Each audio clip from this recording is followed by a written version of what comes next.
I mean, are you ready? You have to deliver. Is that too much pressure? Oh, yeah. It's a lot of pressure. Are you ready? I think we're just going to go with the classic story. That's fair. And what it is, what it used to be when you were kids, like when we were kids. Well, maybe not you, because you're probably not familiar with this. No, we know what I was familiar with. Marilyn Manson. Bigfoot. No, Marilyn Manson sucking his own dick. Welcome to Scary Mystery Surprise, where we talk about scary things that surprised us around the internet. I'm Edwin. I'm Michelle. I also had a recovered memory from our last episode. You know, the great masticator? Yeah. I do remember kids on the playground being like, "Do you masticate?" And then you'd be like, "No." And then they'd be like, "You don't chew?" Yeah, I remember those types of things. The show brings up a lot of trauma for me. I think I remember something just extra weird. I don't even know what word it was. It was just like, do you have gluteals? Or some weird, like, what are you talking about? Anyway, kids. No, I don't. It's just things like that, man. Little kids. But I remember, as a little kid getting these stories, like ghost stories like this, like La Llorona and these other little tales like El Cucuy, and like, they're things that are just meant to scare you. At least that's what I thought it was. But there's always like that one person who knows, Oh, always. Someone who's older than you and apparently wiser, but then you get older and you realize that they didn't know shit. That they were lying to you. It just is that kind of thing where you just believe everything. I think I told you once about the thumb guy who pulled off his thumb supposedly in a garage. Did I tell you that story? I don't think I... No, you didn't tell me that story. We were having these yard sales and I was a kid around my block and I was like, I'm going to walk around, whatever. So I went by myself thinking, oh, wow, I'm going to go by myself to buy something. I had $5 and my mom said, go 4 houses down, come right back, whatever. So, okay, cool. I go, and the first one where I stop, I see like this set of old video games or whatever. And this one guy, he's this older guy sitting in the corner, and he's just like, hey, you want to see something? And I was like, yeah. And he did that magic trick where you pull off your thumb. Uh-huh. And I was like, oh, I freaked out and I just ran back, and that was it. That was like, I just stopped going. I was like, now I'm going to go with my mom next time. And it was so scary, but then again, it was that magic trick. But I saw it wiggle in his other hand, but I'm like, it wasn't. It was his other one. Creeped me out, but... No, I'm really glad that story didn't go another way. I thought it was going to be some weird... You want to come to my car? Yeah, I'm so glad that it was just a thumb magic trick. I'm so happy. And I'm just like, yeah. Yeah, I do. Hell yeah. Show me. Yeah, that could have gone really bad, yeah. Wow. Yeah, no, it ended pretty well. It ended as well as could be expected with the thumb magic. Oh, man. But all righty, Michelle. So since we're happy, right? Yeah. I'm going to tell you a sad story. Oh, perfect. Perfect. Bring down that mood. Bring it down. Okay, so this is probably one of the saddest stories I heard as a kid. Oh, God. And it also creeped the hell out of me. This story of La Llorona, or like they say here in America, the Wailing Woman. You know those kids at the supermarket who cry because their mom doesn't get them the... Yeah, like a tantrum. Yeah, and they're just crying or whatever. Like, if I was to see something like that, I would just say, oh, look at that, Llorón. It's a Llorón, or like the male version of it. And then you would say, shut up, Llorona. It's like it's just one of those things that you say, but it sounds like a funny thing. Like, for example, like somebody who pees a lot, you might call them, imagine like the peer or like the pooper. It's like that. It's like you cry. You're a crier. It's like, it doesn't quite make sense, but it's like that idea. It's like a nickname, and then it's kind of like that funny word, and then it's scary because it's attached to this ghost story, so you don't really use it that way anymore. Wait, there's no peer or pooper ghosts, are there? I don't know. There might be. Like, you start seeing a liquid forming at the bottom. There's too many fluid ghosts. You hear the toilet in the middle of the night. Like, they don't flush. You just hear the... Plus, I think that sound of the stream going in, it's called a chorro in Spanish, which I think it's so weird because it also means like diarrhea style, like poop. Chorro, which is like a stream. It's like these weird words that you don't say because they're funny. Are we onto something? Are there more body fluid ghosts out there? There has to be. If you know of any other body fluid ghosts, please write into Scary Mystery Surprise, and we'll read it on the air. There's this podcast that I listen to called Spooky Tales with Christina and MJ. They got this review the other day, and it just said, I think I read it on Twitter this morning, where somebody said, these stories are chorro, or this podcast is chorro. So diarrhea? Yeah, it's like that. That's what they meant. But reading that word is just so funny that they actually screenshotted it, tweeted about it. And like the whole time, I'm just thinking, this is such a funny sounding word that it be mean to somebody and it doesn't work. So La Llorona kind of loses that, because it has that it's scary, but it has that funny sound to it, right? So, but either way, this specific story, the one that I'm going to share today, is from Mexican culture. There's a lot of them. It has spread around all over the Americas, really, because of how like native people moved different regions, how stories spread when you speak the same language, for example, or people just travel. It's easier in South America from one country to another. Plus, watching the same movies, stuff like that, the stories just spread. Michelle, suppose you are in Mexico. Okay.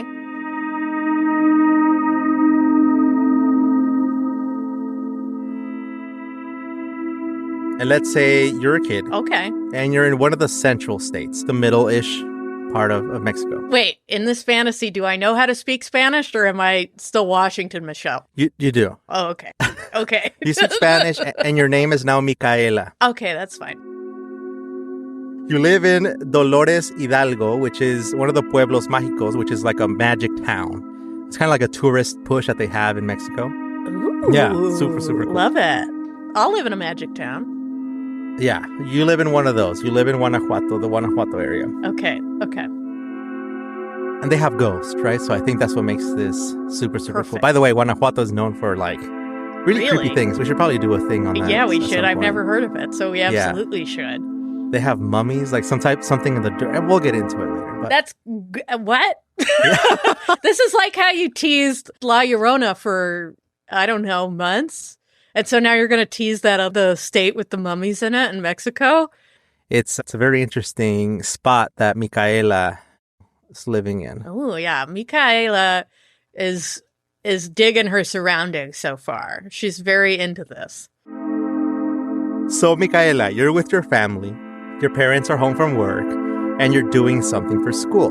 Like, or maybe something after school. Like, I don't know what your hobbies were as a kid. I think I'm building a solar system out of styrofoam balls.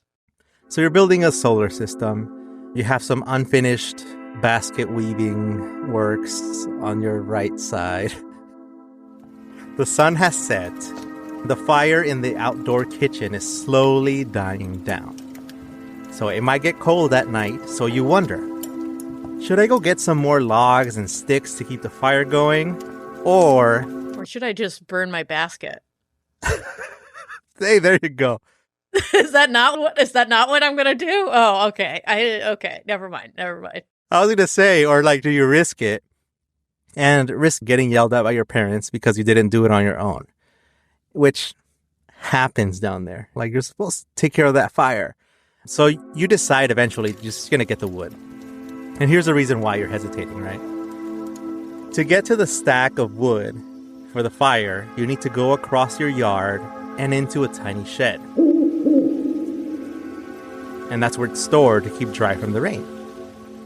That type of wood had been collected from the river that's just behind your house, and it was then set to dry in there, and that's when you'd be able to use it.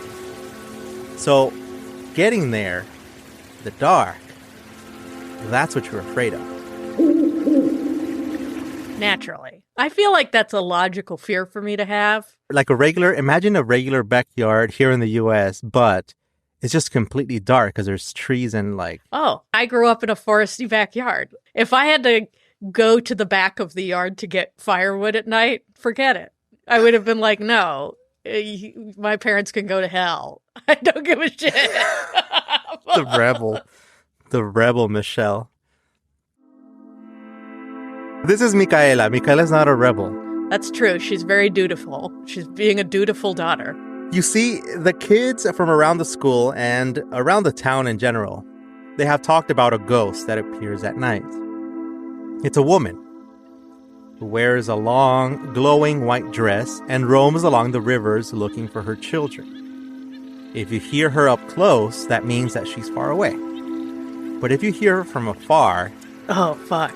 and she gets farther away, then she's actually coming closer. No, I hate that so much. So you step out, right, and you're looking around the yard, and through the trees toward the river, you're heading that way. And that's when you decide to look down at your feet instead of looking around you, right? So you're just walking. You know the steps. You know how to get to the shed. So you're walking. And it seems like a really long distance in the dirt, and you hear animals in the distance and in the trees. Oh, I hate it. I hate it so much. So quickly, you just get there. You grab 4 or 5 logs, and you run back. You don't even walk. You're just running. You're like, screw it, if I drop one, whatever. But as you're getting closer back to the outdoor kitchen area, you think that you hear her. No, I was so close. Not good enough. Ugh. It's like you can see the warm glow of the house and the kitchen, and you're almost there. You're almost safe. And then the sound's there. Like, you kind of hear it in the distance. Oh, no. She's crying. Oh, no. And she says something like this. Ay, mis hijos. So now, this doesn't mean anything to you, right? Because it just sounds creepy. Yeah. But, like, you can hear, like, these words, like, they're kind of blending in together. The screams are becoming into just cries. Like, she's just sad. And it's loud, right? And what she's actually saying in English is, my children. Oh, where are my children?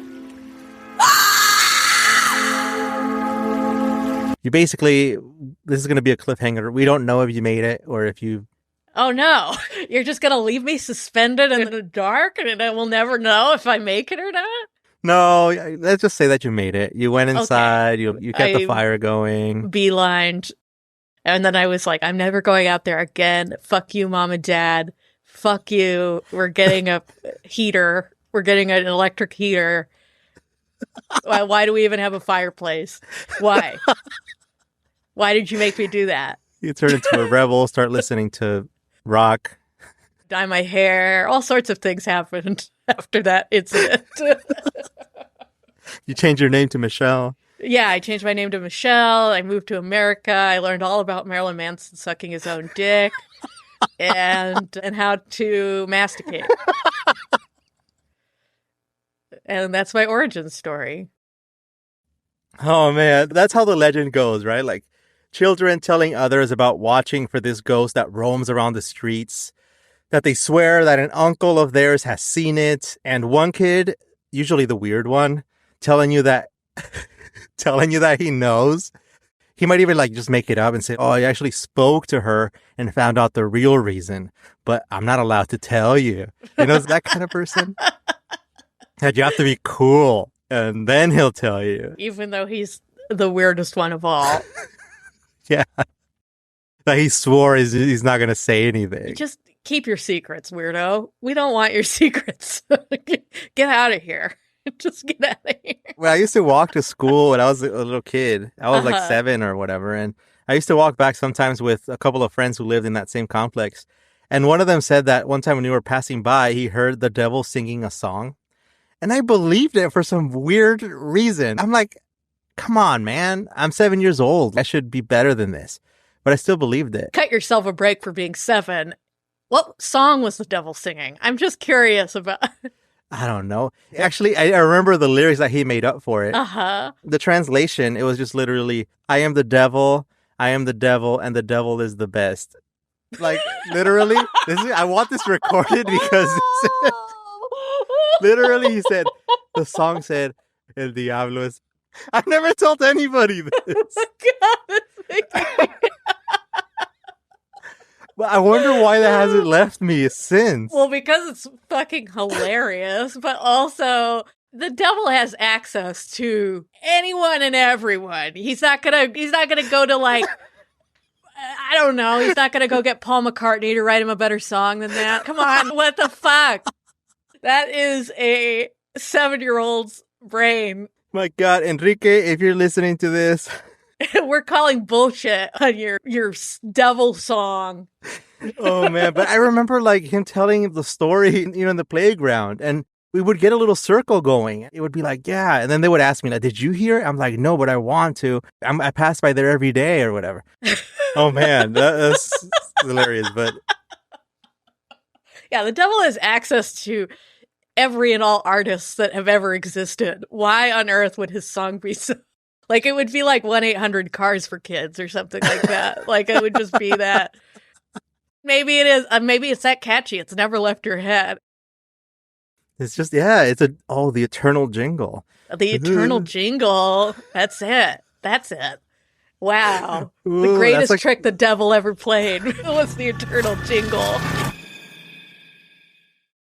That's how sticky these things are when you're a kid. I mean, I don't want to say that this legend is a kid legend because there is actually real changes that have been made to towns because of adults hearing the ghost, right? Really? So you see this legend, like in general, right? It's a spirit of a woman who roams the streets, rivers, lakes, and is all over towns and cities, pretty much all over Mexico.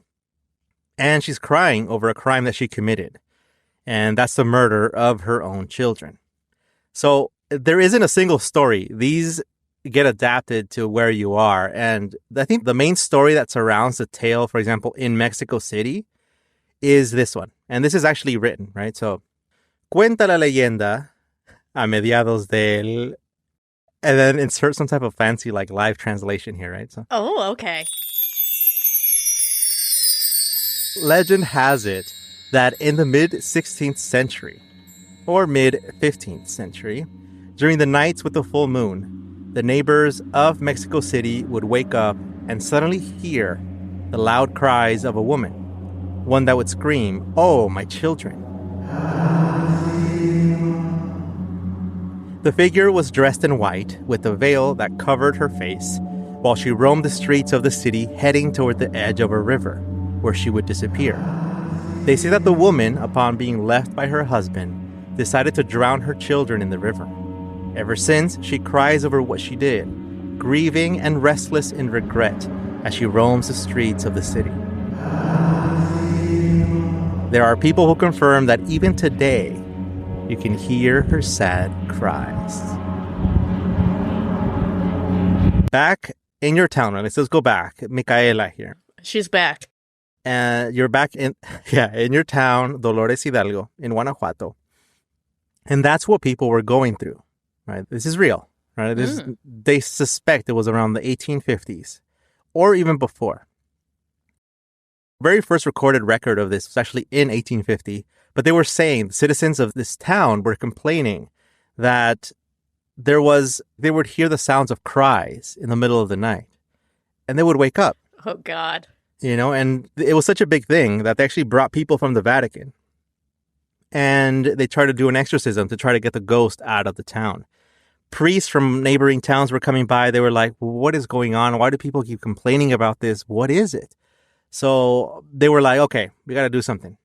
So they put up a plaque on her tomb, the supposed tomb. And you can actually find that crypt, like a real one. It's located in an estate called Hacienda Siete Reales. And it's right in that town. And you can go to it and visit it and see it. And it's right there in the middle of a field. Whoa. Lots of people have asked, like, how did this story get started? Where does it come from? Is it real? Yeah, I'm curious about all these things. And there are many versions about the origins of the legend. What that means is that it makes it really difficult to actually, zone in on one specific one. Other cultures other places have their own versions of a type of wailing woman, versions of, the banshee.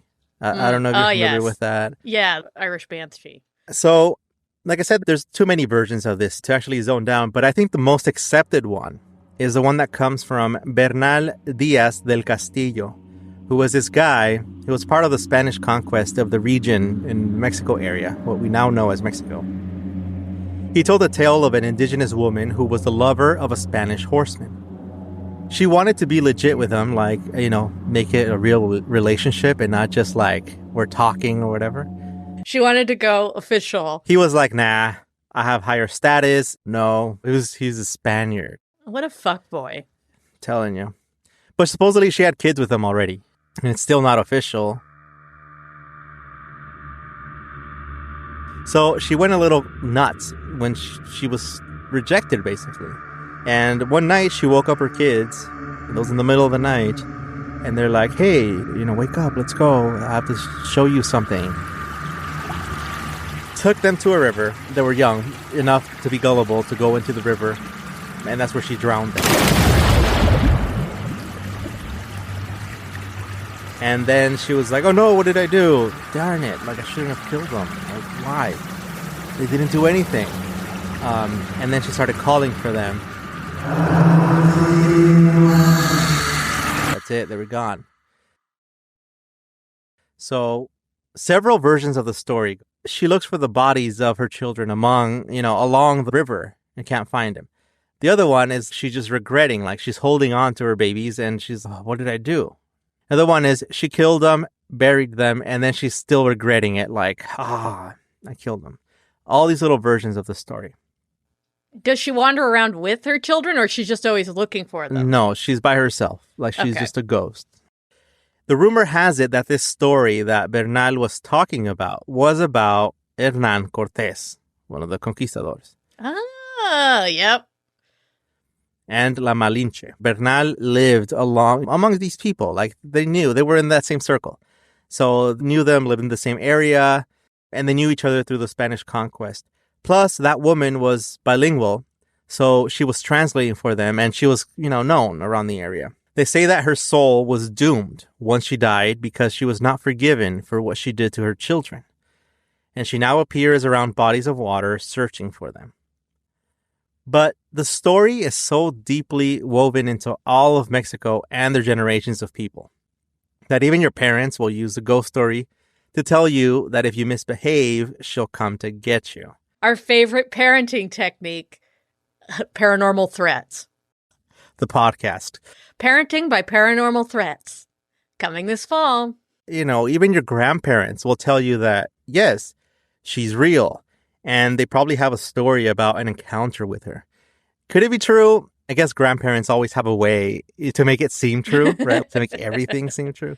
I remember growing up, my grandma actually told me that marionettes come to life at night, so you need to hang them up on your wall properly. Were you just leaving them on the floor? Is that why she... I think, yeah, that's why. Because she wanted me to clean.